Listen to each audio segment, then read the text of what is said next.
Some people come and tell me, Quran says, La ikrah fid din, there's no compulsion in religion, so why you have to do dawah? Again, they're quoting out of context. What they're quoting is a verse of the Quran of Surah Baqarah, chapter number 2, verse number 256, which does say, La ikrah fid din, there's no compulsion in religion, but they put a full stop where there's no full stop. The verse continues, there is no compulsion in religion, truth stands out clear from error. And whoever has rejected the evil one has held the hand of Allah subhanahu wa ta'ala, which is the strongest and the best. That means there is no compulsion in religion, but truth stands out clear from error. You have to reject the evil and come to the truth of Allah. You cannot force anyone at the point of the sword or point of the gun and ask him to accept Islam. That's not allowed in Islam. But you have to convey the message. Convey the message. If they don't accept, then you can say La ikrah fid din. That doesn't mean they don't convey and say La ikrah fid din. There are some Muslims who come and tell me, Brother Zakir, we first want to make the Muslims more practicing Muslims. We want to make Musalman Pakka Musalman. We want to make Muslim more practicing Muslim. After that, we will talk to the non-Muslim. That time will never come. You cannot say I want to make all the Muslims 100% practicing Muslim and then I'll do dawah. That's not what a prophet taught.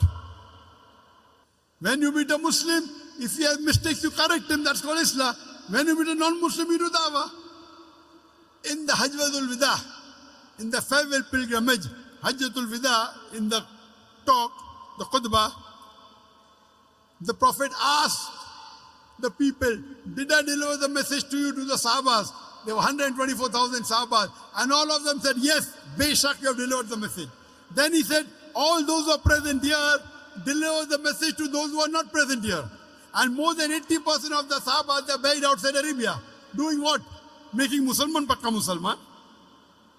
They went to do dawah outside Arabia to deliver the message to the non-Muslims.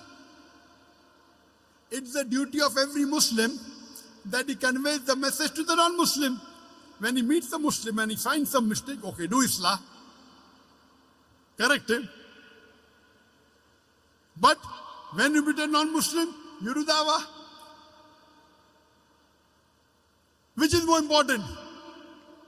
Suppose there are two patients who come to a doctor. One patient has a common cold, the other has a heart attack. Who should he treat first? The patient with a common cold or a patient with a heart attack? Heart attack, correct.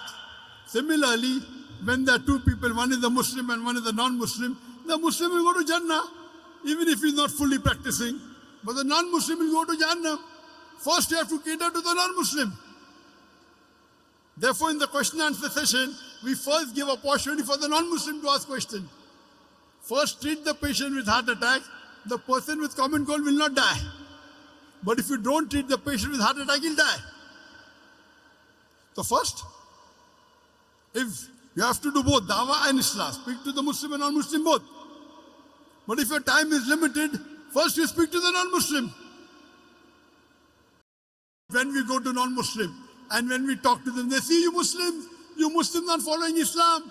Therefore, we cannot talk to non-Muslim. I said, this is nonsense. I don't agree with them. Do you know today, the Christian missionaries, there are hundreds of thousands of Christian Muslims throughout the world. They are knocking at the doors of the Muslim.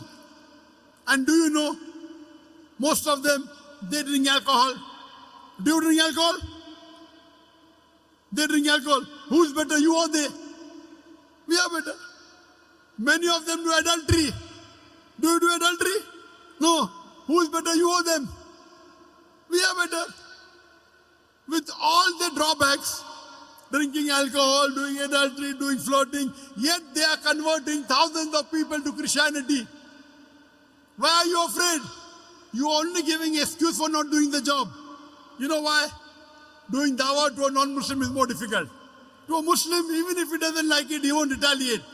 The non-Muslim will retaliate. So you want the easy way out. Only giving excuses.